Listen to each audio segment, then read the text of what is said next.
Allah, Allah, Allah. Pak a shumë që urtësinë e kësaj situate, domethënë urtësinë e pse njerëzve të mirë i ndodhin gjëra të këqija, aq më tepër kur sprovon me njerëzit më dashur, pak a shumë domethënë e perifrazuar. Shika, nuk është e vërtetë se njerëzve të mirë i ndodhin gjëra të këqija. Njerëzit e mirë sprovohen, testohen. Dhe sprovat që i hedh Allahu subhanahu xhelle xhelalu njerëzve të mirë nuk do të thotë se Zoti i dënon ato njerëz, sepse njerëzit më të mirë te Allahu subhanahu xhelle xhelalu janë profetët e Zotit, dhe profetët e Allahut azza wa xhel janë sprovuar të gjithë me sprova nga më të ndryshme. Kret pejgamberët, kret profetët që Zoti i Madh xhelle xhelalu i ka dërgu, Allah azza wa xhel i ka sprovu. Nuk do të thotë se çdo sprovë që i bjen njeriu është dënim për njeriu, është dënim për besimtarin, është dënim për muslimanin. Jo. Sprovat bin nganjëherë për shumë arsye dhe kanë hikmetin dhe urtësinë e vet. Sprovat do t'i shikojmë nga atë aspekt që e kanë urtësinë e vet dhe kanë hikmetin e vet. Sprovat nganjëherë sprova njeriu t'i bjen ndoshta jemi largu për Allahut subhanahu xhelle xhelalu dhe zbret një sprovë dhe kjo sprovë bëhet sebeb që ti afrohesh Allahut subhanahu xhelle xhelalu.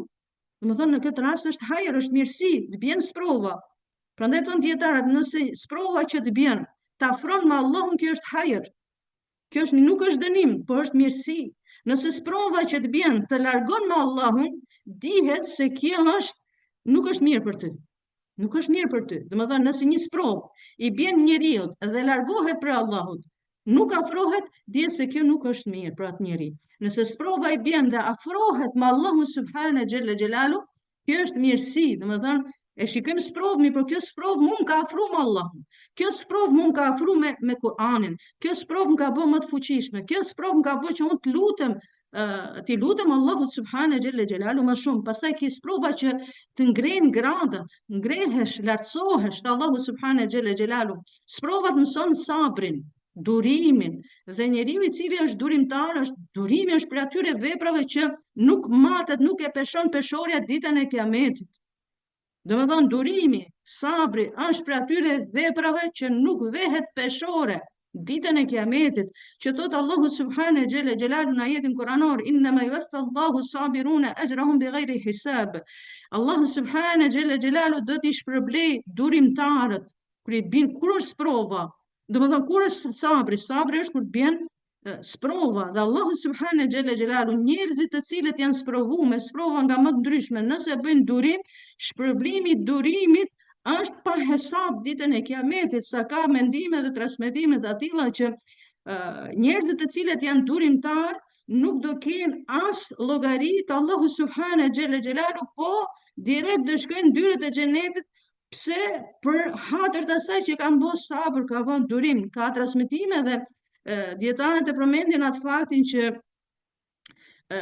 ke një grup njerëz të cilët do dalin prej varreve dhe nuk do japin llogari te Allahu subhanahu xhelle xhelalu, do shkojnë direkt në dyert e xhenetit. Dyert e xhenetit ka roje me laqin i cili quhet Ridwan. Dhe Ridwani alayhis salam do i pyesni ku shkoni, s'keni dhënë as llogari, as gjevap për Allahu subhanahu xhelle xhelalu. I thon, o Ridwan, a nuk e ke lexuar Kur'anin? Allah azza wa xhel thot në Kur'an, innama yuwaffa Allahu sabiruna ajrahum bighayri hisab. Allah azza wa xhel do t'i japi durimtarve shpërblim pa hesab. Mjafton që njeriu këtë ta kujtoj momentin që i bjen sprova, ta kujtoj që unë do bëj durim për hir të madhit Zot, dhe Allah azza wa xhel këtë durimin tim do ta shpërblej pa hesab.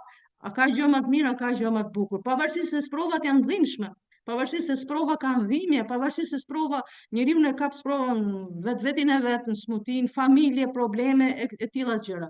Domethënë që nuk është e vërtetë që njerëzit të cilët janë të mirë dhe janë besimtarë, Allah azza wa xhel i dënon, Allah azza wa xhel i sprovon se Zoti i don.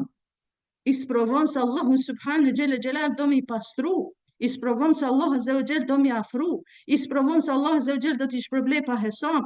I sprovon se Allah azza wa xhel do t'i çojë në dyert e xhenetit pa llogari, pa hesab.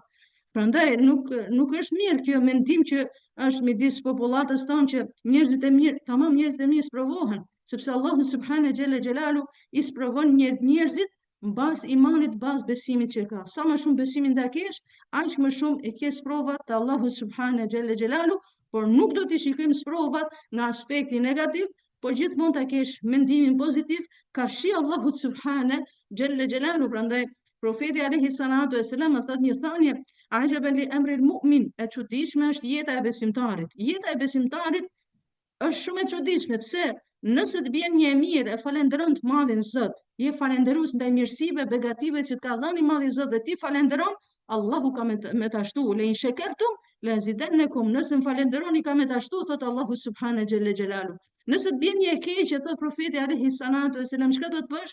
Bën durim. Momenti që ti bën durim ndaj asaj të keqe që të ka ra, dije se shpërblimin e ke inshallah të Allahu subhane xhelle xhelalu. Pra, mas çdo sprove ka urtësi, ka hikmetin e vet, mirë por ne gjithmonë do ta kemi mendimin pozitiv, ka shi Allahu ta azza wa xhel, nëse jemi të sinqertë dhe duam Zotin sinqerisht, dije se inshallah Allahu subhane xhelle xhelalu atë sprovë që të ka hedh, nuk ta ka hedh se nuk të don, Allahu të don, do me të afru, do me të lartësu, do me të pastru për gjunaheve, wallahu taala e di më së miri. Subhanallahumma bihamdik, ashhadu an la ilaha illa anta, astaghfiruka wa atubu ilaik. Zoti ju shpërbleft motra.